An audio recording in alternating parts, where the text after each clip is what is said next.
యాదాద్రి భువనగిరి జిల్లా ఆలేరు పట్టణ కేంద్రంలో బుధవారం రోజున సివిల్ సప్లై హమాలి యూనియన్ జిల్లా అధ్యక్షులు పల్లె శ్రీనివాస్ ఆధ్వర్యంలో స్థానిక సివిల్ సప్లై గోదాం ఆవరణలో ఐఎన్టీయూసీ ఆధ్వర్యంలో నిరవధిక సమ్మె నిర్వహించారు.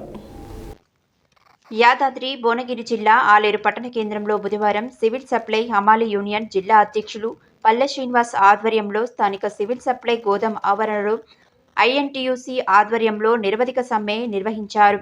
ఈ సందర్భంగా వారు మాట్లాడుతూ ఈ కార్యక్రమంలో సిపిఐ జిల్లా కార్యవర్గ సభ్యులు చెక్క వెంకటేష్, హమాలి నాయకులు కొరటూరు శ్రీనివాస్, పల్లె వెంకటేష్, గజరాజు సంపత్, బండ్రు సంపత్, చంద్రయ్య, రాయపురం మహేష్, రమేష్ తదితరులు పాల్గొన్నారు. జరిగిన జీవోను వెంటనే గతంలో జరిగిన ఒప్పందం జీవోను వెంటనే నివారించాలి. 29 రూపాయలు వెంటనే కనీస వేతన 29 రూపాయలు వెంటనే ఇవాళ 29 రూపాయలు వెంటనే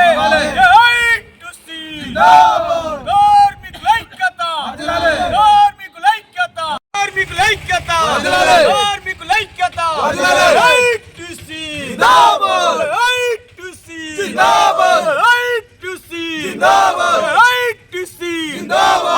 కార్మికుల వేతనాలు వెంటనే ఎన్నికల ఉన్న జీవో వద్ద సివిల్ సప్లై హమాలీలము మాకు రేట్లు ఒప్పందం చేసి 4 నెలలు కూడా అయింది. ఇంతవరకు జీవో విడుదల చేయలేదు. కావున ఈరోజు 1వ తారీఖు 1వ నెల నుంచి సమ్మెలో దినాము. ఈరోజు సమ్మె స్టార్ట్ జరిగింది. ఈ సమ్మెలో మాకు ఇచ్చేటువంటి జీవోను ఎమ్మడే విడుదల చేయాలి. 26 రూపాయలు ఉన్న దాన్ని 29 రూపాయలు పెంచడం జరిగింది. అదేవిధంగా బోనస్ 1000 రూపాయలు పెంచడం జరిగింది. కుట్టుగులు పెంచడం జరిగింది. బట్టలు ఇవ్వడం జరిగింది. అవి మాత్రం తొందరగా దాని జీవోను విడుదల చేసినాక మేము ఈ సమ్మెను ఇదే విధంగా కొనసాగిస్తామని చెప్పడం జరుగుతుంది. ఇది ప్రభుత్వం మాత్రం ఇది కంపల్సరిగా హెచ్చరించడం ఇది ఖచ్చితంగా.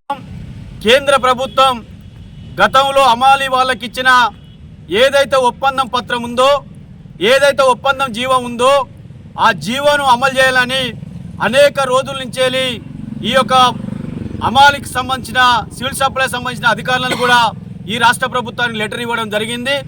అయినా గత 4 నెలలు జరుగుతూ ఉంది. 26 నుంచి 29 రూపాయలు ఇవ్వాలని ఇవాళ రాష్ట్రంలో తెలంగాణలో సివిల్ సప్లై గోదాములందరినీ కూడా హమాలీ అందరూ కూడా చర్చకు పోయి మాట్లాడడం జరిగింది. ఎందుకు కాలయాపన చేసారో మాకు అర్థమైతలేదు. కానీ కార్మికులతోటి చెలగాటమాడుతూ ఉంది ప్రభుత్వం. నిజంగా 4 నెలల నుండి పెద్దమ్మ కోరికలేం కోరలేదు. ఏదో బంజరైస్ కాడ సింగపూర్ కాడ సీట్లు అడగలేదు. ఇవాళ రెక్కాడితే డొక్కాడే కుటుంబాలు, రెక్కాడితే డొక్కాడే యొక్క కుటుంబాలు బస్తాలు మోసుకుంటా ఎత్తడం దించడం అనేది కూడా కరెక్ట్గానే రేటు కావాలని గత 4 నెలల నుంచే పోరాటం చేసి ఆ జీవోను విడుదల చేయాలని కూడా ఇవాళ హమాలీ కార్మికులంతా రోడ్డుపైకి వచ్చిండ్రు. గోదాముల ముందు సమ్మె చేస్తూ ఉన్నారు.